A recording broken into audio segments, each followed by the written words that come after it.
누가복음 제13장입니다. 누가복음 제13장 22절부터 30절까지의 말씀입니다. 제가 봉독해 드립니다. 예수께서 각 성 각 마을로 다니사 가르치시며 예루살렘으로 여행하시더니 어떤 사람이 여짜오되 주여 구원을 받는 자가 적으니이까 그들에게 이르시되 좁은 문으로 들어가기를 힘쓰라. 내가 너희에게 이르노니 들어가기를 구하여도 못하는 자가 많으리라.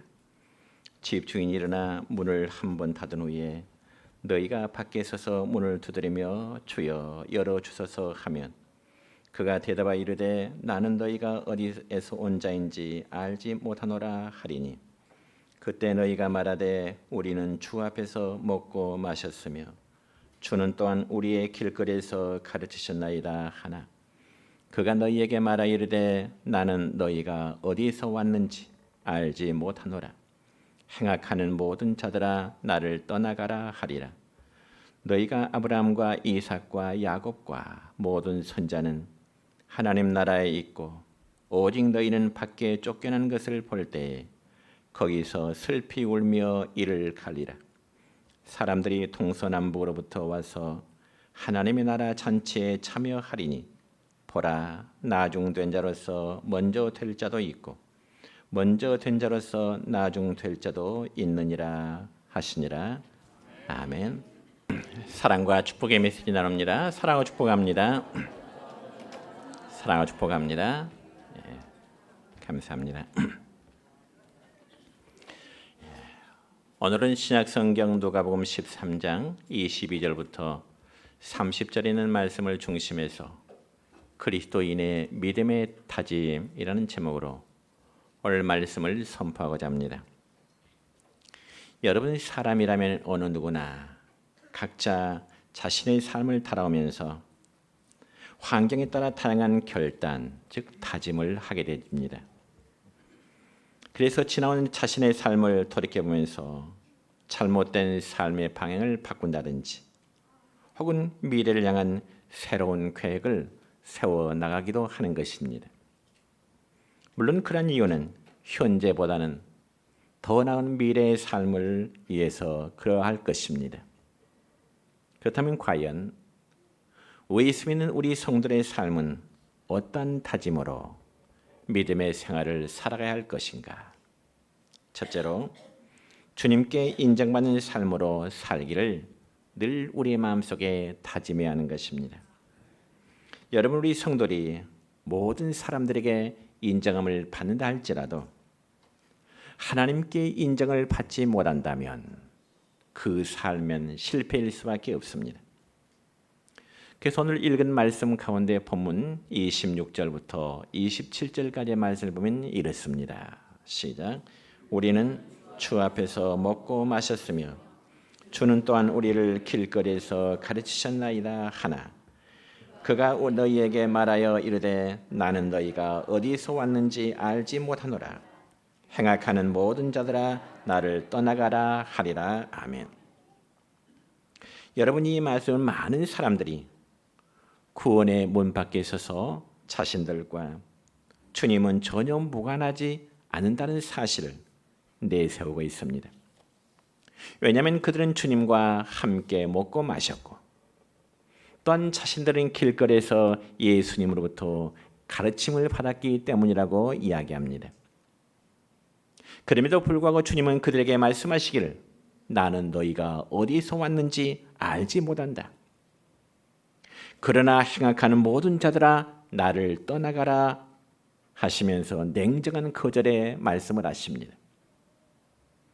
여러분 주님의 이 말씀은 주님과의 관계를 형식적으로 하지 말고 인격적으로 해야 된다는 사실을 강조하는 의미인 것입니다. 그래서 예수 믿는 우리 성도는 주님에게 축복을 받는다는 의미보다는 오히려 내가 주님으로부터 인정받는 삶으로 살아가야 된다고 하는 것을 더 중요시 인식하시기를 바랍니다. 왜냐하면 우리가 주님과의 인격 관계에서 우리가 주님의 인정함이 없다면 아무리 화려하고 외적으로 다채로운 종교 행위를 한다 할지라도 구원과는 아무런 상관이 없기 때문에 그렇습니다. 그래서 주님은 그런 자들 향하여 나는 너를 몰라, 나는 너를 모른다고 말씀하십니다. 여러분, 얼마나 황당한 일일까요? 그러므로 주님과의 깊은 인격 관계는 행복과 그리고 성공의 원천이 되는 줄 믿습니다. 여러분, 신약성경 고린도서 13장 5절의 말씀을 보면은 바울 사도는 이런 메시지를 선포합니다. 시작. 너희는 믿음 안에 있는가 너희 자신을 시험하고 너희 자신을 확증하라. 예수 그리스도께서 너희 안에 계신 줄을 너희가 스스로 알지 못하느냐. 그렇지 않으면 너희는 버림받은 자니라. 아멘. 그렇습니다. 여러분, 우리 자신은 스스로 항상 내 자신의 믿음을 한번 진단해 볼 필요가 있을 것입니다. 나는 과연 하나님 앞에 참 믿음의 사람인가? 내 안에 그리스도의 영이 나와 함께 계시는 것일까? 내가 믿고 있는 것일까? 그래서 바울 사도는 이러한 관점으로 그리스도인들은 항상 자기 자신의 믿음을 한번 시험해 보라. 특별히 요즘은 세상의 문명이 발달해서 가는 곳곳마다 컴퓨터의 문화가 발달되어 있습니다. 그리고 웬만한 곳에는 스스로 할 수 있는 이 컴퓨터의 시스템이 다 준비되어 있지요. 그래서 식당에 가면 불과 2, 3년 전까지만 해도 식당 직원이 나와서 주문을 받고 기다리면 되는데 요즘에는 웬만한 곳에는 다 컴퓨터가 더 있어서 본인이 직접 모니터에 주문을 하고 있으면 되는 겁니다. 저는 며칠 전 영산포 어느 가게에 간 적이 있습니다. 그런데 문은 열었는데 주인이 보이지가 않아요. 그래서 제가 계십니까? 소리를 불렀더니 사람은 주인은 보이지 않는데 어디선가 무엇을 도와드릴까요? 그런 말소리가 들리는 겁니다. 그래서 제가 뭘 사러 왔노라고 이야기하니까 그러면 안쪽으로 들어가서 왼편에 보세요 하는 겁니다. 그래서 안으로 들어가 보니까 제가 원하는 물건이 있고요. 들고 나서 카드로 결제를 하는데 결제하는 방법까지 이제 스피커를 통해서 자세히 안내해서 물건을 산 적이 있습니다. 그러면서 한번 저는 생각해 봤습니다. 모름지기 장사란 사람과 사람이 직접 얼굴을 마주하면서 이 물건이 좋네 나쁘네 어쩌고 저쩌고 이러면서 감정을 주고받으면서 물건을 사고 물건을 파는 것인데 지금의 감정 장사는 다 사라지고 손가락 몇 개만 움직이면 모든 것이 쉽게 해결되는 무감정 시대가 되어버렸습니다. 그렇다면 혹시 우리의 신앙도 주님과의 인격적인 관계가 없이 이렇듯 무감정적인 자판기 신앙이 되지 않을까? 저는 돌아오면서 그런 생각을 해봤습니다. 여러분, 우리는 주님으로부터 인정함을 받는 것에 최고의 가치를 두시기를 바랍니다. 그러기 위해서는 우리가 주님을 사랑하고 주님의 몸된 교회를 사랑해야 될 줄 믿습니다. 그리고 좁은 문으로 들어가는 자가 주님께 인정함을 받기에 주님은 오늘 읽은 말씀 가운데 24절에서 이렇게 말씀하십니다. 시작. 좁은 문으로 들어가기를 힘쓰라. 내가 너에게 이르노니 들어가기를 구하여도 못하는 자가 많으리라. 아멘. 그럼 왜 주님께서는 모든 사람들로 하여금 너희가 좁은 문으로 들어가라 그렇게 말씀을 하셨을까요? 그것은 많은 사람들이 바른 구원관을 깨닫지 못하면서 믿음에 사는 자들이 너무나 많기 때문에 그렇습니다. 그래서 많은 사람들이 복음의 원리가 너무 단순하다 보니까 예수만 믿으면 천국 갈 수 있어? 그런 사실에서 비운다든가 혹은 십자가의 도가 비이성적이며 영생의 문제를 해결해 주기에는 그 원리가 너무 원시적이란 그런 인식 때문에 그렇습니다. 그렇지만 성경에서는 분명히 증언하기를 예수 그리스도 외에는 구원을 얻을 만한 다른 이름을 우리에게 주신 일이 결코 없다고 말씀하고 있습니다. 그래서 여러분, 구원의 길은 좁은 문이요, 그리고 좁은 길로 행하라고 주님은 말씀하십니다. 그러므로 주님은 안타까운 마음으로 이 구원의 문으로 들어간 자가 심히 적다. 심히 적다. 많은 사람들이 넓은 문, 넓은 길로 향하기를 원하지만은 정작 주님이 원하시는 바는 너희는 좁은 문으로 그리고 좁은 길로 행하라 말씀하십니다. 그래서 이 구원의 문은 들어가기를 구하여도 기회를 얻지 못할 자가 참으로 많을 것이라 주님은 말씀하시네요. 여러분, 기회라는 것은 있을 때 잡아야지. 이미 지나간 기회는 잡을라야 다시 잡을 수가 없는 것입니다. 여러분과 구약 성경 가운데 창세기의 말씀을 보면은 믿음의 사람 노아는 하나님의 말씀에 순종해서 그가 방주를 예배함으로 그의 모든 가족들이 구원함을 얻게 됩니다. 그렇지만 여러분, 방주의 문이 닫히면 아무도 그곳에 들어갈 수가 없게 된 것이죠. 그와 마찬가지로 여러분, 이 세상은 갑자기 찾아오는 죽음 이후에는, 그리고 주님이 재림하신 이후에는 스스로 구원함에 이를 자는 아무도 없는 것입니다.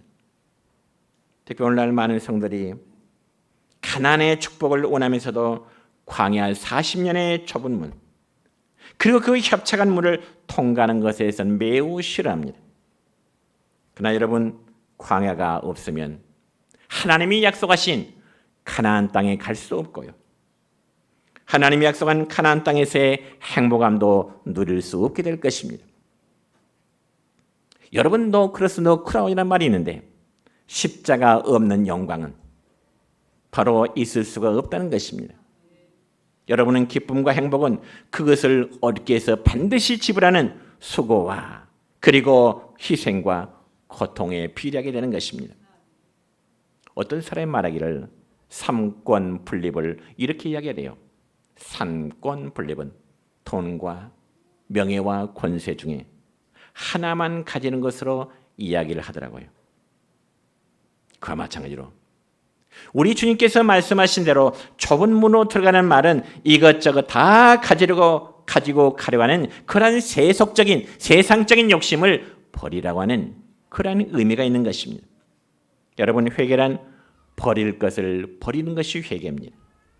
그리고 회개하는 마음으로 욕심과 허영을 버리고 주님의 발자취를 따르는 거룩하신 비전에 집중해야 구원의 문, 그리고 천국의 문에 들어갈 수 있음을 여러분 믿으시길 바랍니다. 저는 여러분에게 숙제를 드리고 싶습니다. 그 숙제란 다름이 아니고 여러분은 스스로 자신에게 종종 이런 질문을 한번 해보시기 바랍니다. 첫째는, 나는 과연 진실한 믿음 안에 살고 있는가? 나는 하나님 나라의 소망을 가지고 살아가고 있는가? 나는 지금 주님께 인정받는 의미 있는 삶으로 살아가고 있는가? 이 세 가지 질문 앞에 여러분 자신에게 대답할 수 있기를 바랍니다. 여러분은 정말 과연 진실한 믿음 안에 살아가고 계신가요? 여러분은 지금 주님 앞에 인정을 받는 그러한 삶으로 살아가고 계신가요? 아니, 여러분은 하나님 나라의 소망을 가지고 믿음 생활을 하고 계신가요? 그렇지를 못하고 세상적인 즐거움에 살다 보면 여러분의 신앙은 아무런 의미가 없는 것입니다. 그러므로 항상 좁음으로 들어갈 줄 아는 그러한 믿음의 용기 가지시기를 축원합니다. 그리고 또 어떤 자가 주님께 인정을 받느냐 할 때 예배의 성공자가 주님 앞에 인정받는 자임을 믿으시기 바랍니다. 여러분, 건강한 신앙생활의 첫 번째 조건은 뭐니 해도 바로 예배 생활입니다. 여러분, 하나님께서 인간을 창조하신 그 목적에 대해서 구약성경 이사야 43장 21절의 말씀 보면 이렇게 기록되어 있습니다. 시작. 이 백성은 내가 나를 위하여 지었나니 나의 찬송을 부르게 하려 함이니라. 아멘. 또 신약성경 볼까요? 에베소서 1장 5절부터 6절까지의 말씀을 보면은 바울 사도는 에베소 교회 성도들에게 이러한 권면을 전하고 있습니다. 시작. 그의 기쁘신 뜻대로 우리를 예정하사 예수 그리스도로 말미암아 자기의 아들들이 되게 하셨으니 이는 그가 사랑하시는 자 안에서 우리에게 거저 주시는 바 그의 은혜의 영광을 찬송하게 하려는 것이라. 아멘. 그의 은혜의 영광을 찬송하게 하는 것, 이게 바로 예배인 것입니다. 다시 말씀드려, 우리의 생활 속에 하나님의 은혜를 감사하며 찬송하는 것, 그게 바로 예배라는 것입니다. 그래서 예배를 중요하게 여기는 사람이 영적으로 건강한 사람입니다. 그리고 하나님의 사람은 예배에서 시작하여 예배를 드리다가 하나님의 나라에 가서도 영원한 예배 속에 살아가게 되는 것입니다. 여러분, 살아있는 사람은 호흡이 끊어지지 않는 것처럼 하나님의 사람, 진정한 그리스도인은 항상 예배가 중단되어서는 안 되는 것입니다.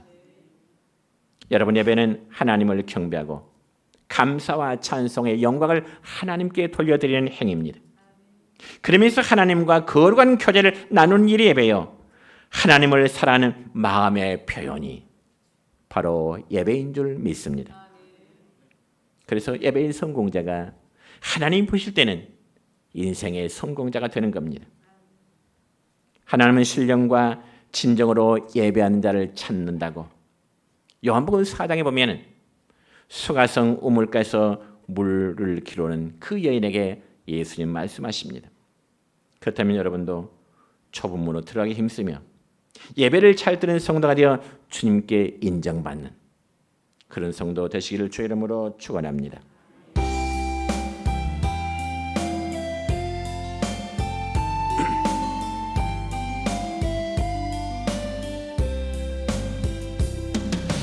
나의 마음속에 온전히 주님만 모셔놓고 나의 정성을 다하여 주를 섬기리.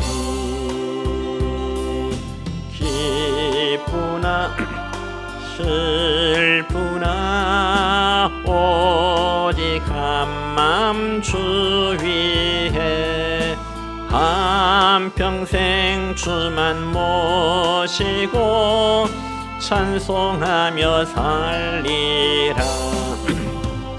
주는 나의 큰 능력, 주는 나의 큰 소망,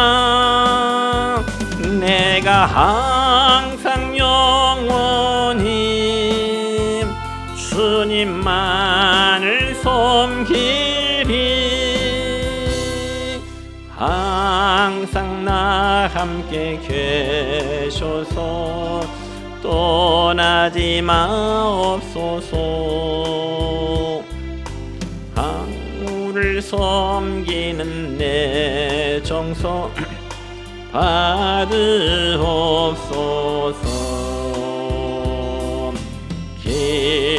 기쁘나 슬프나 오직 한맘 주 위에 한평생 주만 모시고 찬송하며 살리라.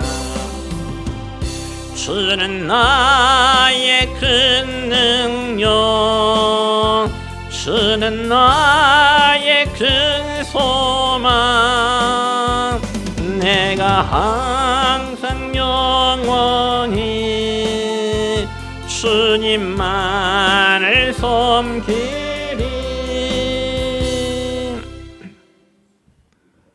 두 번째로 축복과 은혜 받는 기회를 놓치지 않기를 우리는 다짐해야 됩니다. 여러분, 하나님의 축복과 은혜의 문은 항상 열려 있지를 않습니다. 다시금 오늘 읽은 말씀 가운데 본문 25절의 말씀을 볼까요? 시작.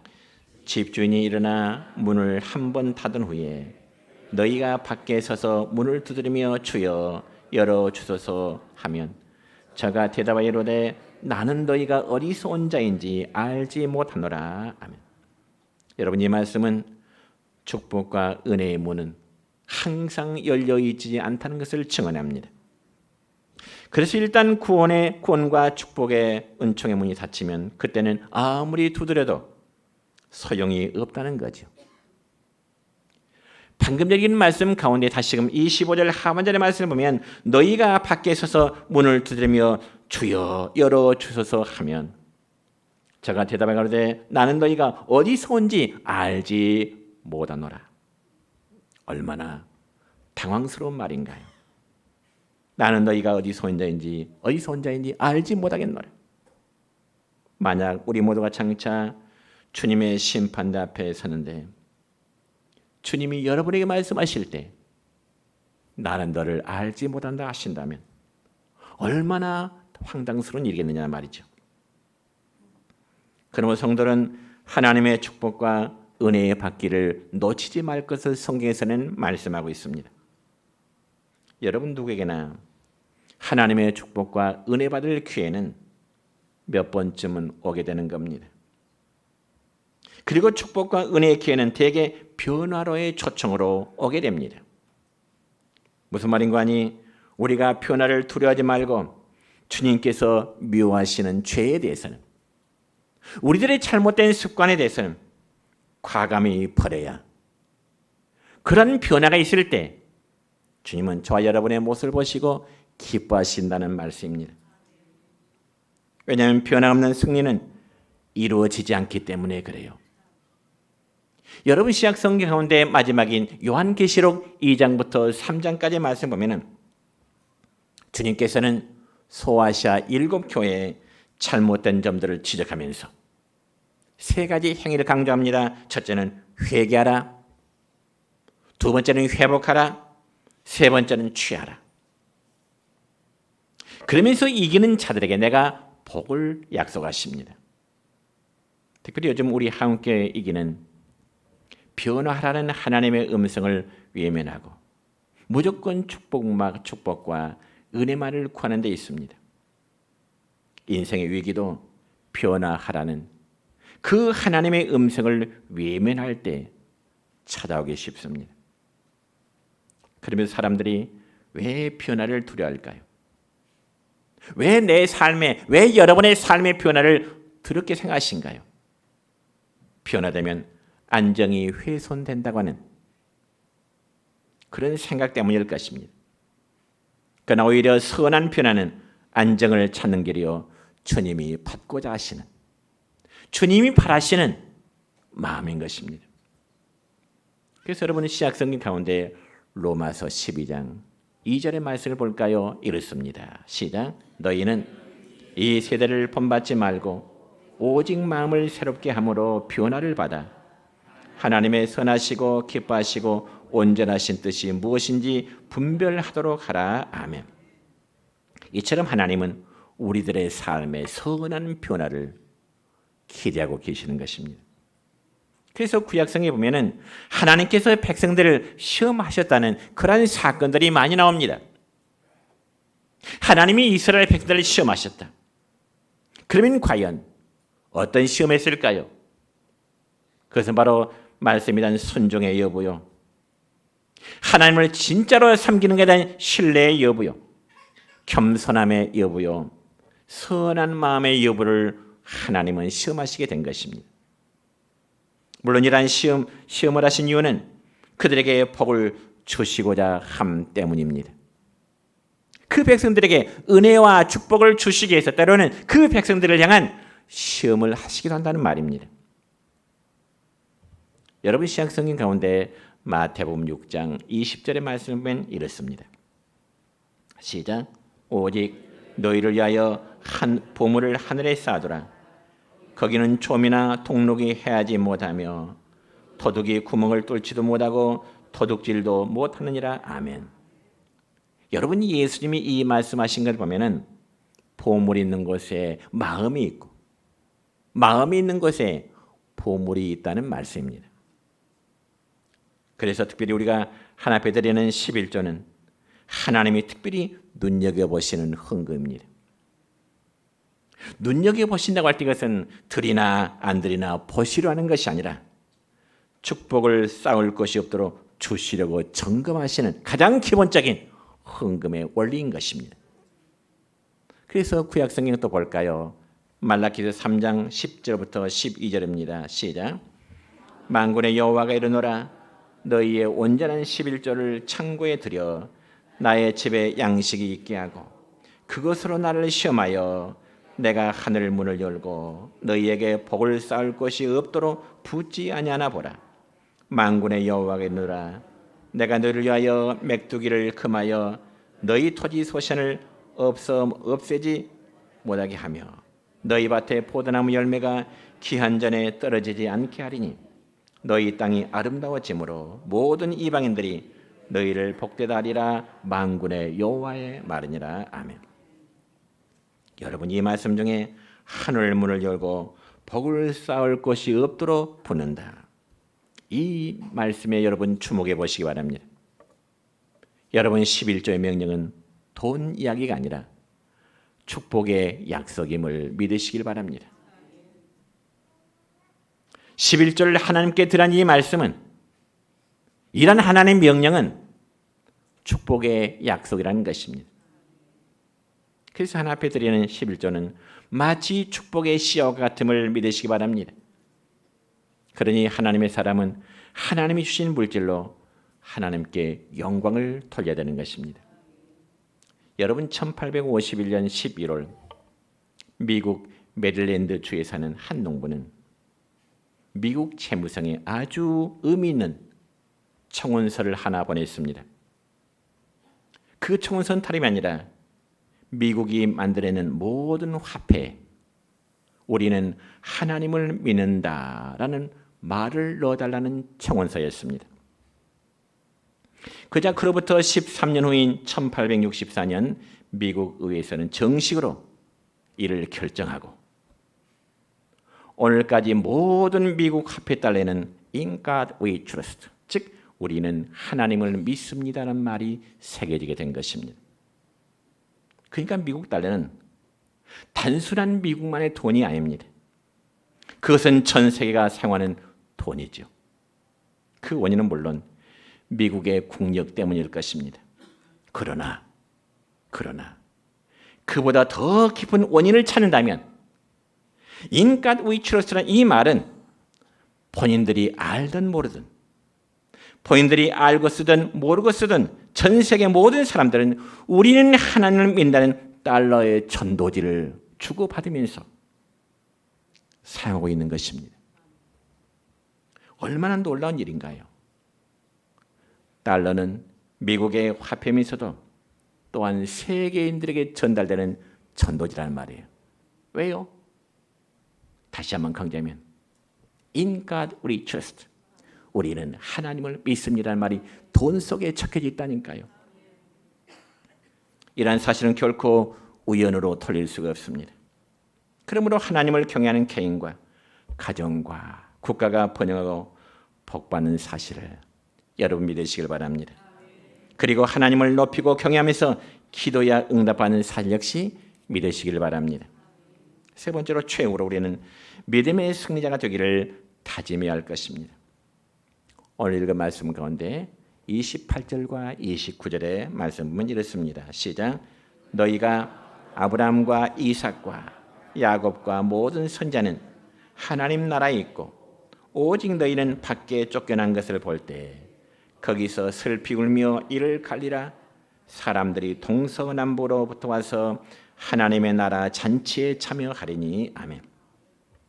이 말씀의 의미는 여러분 유대인들은 그들 스스로 우리는 아브라함의 후손이고 하나님의 선미란 사실을 자랑했지만은 그 자랑과 교만을 위해서 오히려 하나님 나라 밖으로 쫓겨나게 되려는 주님의 경고입니다. 그리고 그 대신 동서남북 사방에서 이방인들이 하나님 나라 잔치에 참여하게 되리라 말씀하십니다. 여러분 유대인들은 자신들이 하나님의 선택받은 백성이라는 그런 우월감, 그런 자신감을 가지고 있었습니다. 더 나아가서 자신들은 우리가 그들의 믿음의 조상인 아브라함의 자손이라는 혈통을 자랑했고, 우리는 이방 사람들이 지키지 않은 여호와의 율법을 지키는 것을 굉장히 자랑스럽게 생각했습니다. 그렇기 때문에 자신은 당연히 하나님의 나라에 들어갈 것이라고 하는 확신을 갖고 있었던 거죠. 그런데 예수님은 그들에게 아주 충격적인 말씀을 하십니다. 어떻게요? 방금 읽은 28절과 29절의 말씀 보면 많은 사람들이 동서남북에서 와서 하나님의 나라의 잔치에 참여하게 될 것이라 하는데, 반대로 스스로 먼저라고 생각했던 유대인 자신은 바깥으로 쫓겨나게 될 수도 있다는 경고의 말씀을 주시기 때문입니다. 그럼 왜 주님은 혈통적으로 아브라함의 자손인 유대인들을 하나님의 나라에서 쫓겨날 것이고, 반대로 이방인들이 하나님 나라의 잔치에 참여하게 될 것이라 주님은 그렇게 말씀하실까요? 물론 여러 가지 이유가 있겠지만 그 중에 하나는 하나님께서 사람의 겉모습이 아닌 우리의 중심을 보시기 때문에 그렇습니다. 여러분, 사람은 교회 안에서 어떤 사람의 직분을 보고 경력을 보고 혹은 외적인 조건을 보면서 사람을 판단하고자 하죠. 그러나 하나님은 우리 각자의 믿음의 중심을 보시는 것입니다. 그래서 성경에 보면 다윗이라는 사람은 그의 형제들 가운데 가장 막내였습니다.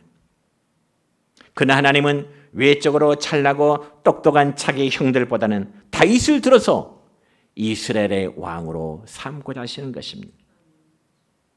그리고 사람들은 다윗을 보잘것없는 목동으로 보았지만 하나님은 다윗의 중심을 보신 겁니다. 그렇다면 오늘날도 마찬가지입니다. 비록 우리 모두는 사람들 앞에서 인정받지 못하고 때로는 능력이 부족하고 신앙의 연수가 짧을 수도 있습니다. 그렇지만 하나님께서는 중심을 보시며 나중된 자를 먼저 될 자로 세워 나가시기로 하는 것입니다.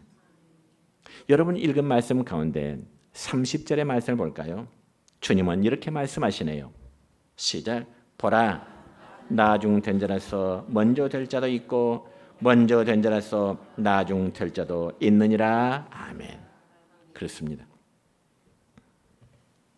나중된 자라서 먼저 될 자가 있고 먼저 될 자가 나중될 수도 있다. 이 말씀은 단순히 순서가 바뀐다는 의미가 아니라 하나님 나라의 가치관이 세상의 가치관과는 다르다는 것을 뜻합니다. 세상의 가치관과 하나님 나라의 가치관은 다르다는 거예요. 흔히 사람들은 먼저 된 사람이 참 그 사람은 성공했다, 그런 인식을 갖게 되죠.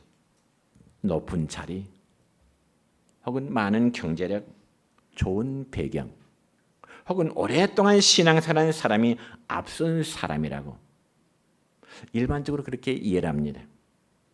그러나 예수님은 하나님의 나라에서는 절대로 그렇지 않다고 말씀하십니다. 실제로 교회를 섬기면서 여러 성도를 대하다 보면 이러한 일은 허다하죠. 여러분, 하나님이 우리 각자에 대한 믿음의 평가는 신앙의 횟수로 판단하지 않습니다. 즉 몇 년 동안 내가 교회 다니면서 신앙생활을 했느냐, 그게 문제가 아니라 그 중심이 하나님 앞에 바른 믿음의 열매를 맺으면서 살아가고 있느냐, 그것을 하나님 보신다는 겁니다. 그래서 섬김과 봉사와 헌신의 열매를 얼마나 맺고 있느냐가 믿음의 평가로 하나님 앞에서는 드러나야 됩니다.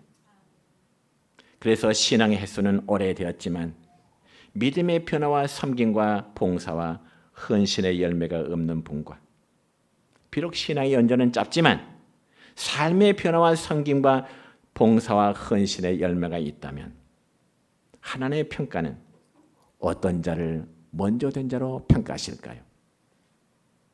당연히 신앙의 연조보다는 믿음의 외적 열매를 맺는 성도, 하나님은 그러한 자를 먼저 된 자라 평가하실 것입니다. 그리고 교회도 그런 자들을 중요한 직분자로 세워가게 하시는 것입니다. 이제 말씀했습니다. 하나님은 우리들로 하여금 마지막 믿음의 최후 승리를 얻기를 원하십니다. 그럼 우리 성도들이 장차 하나님 앞에 설 때까지 믿음의 선한 싸움에 승리하시기를 우리 주님의 이름으로 축원합니다.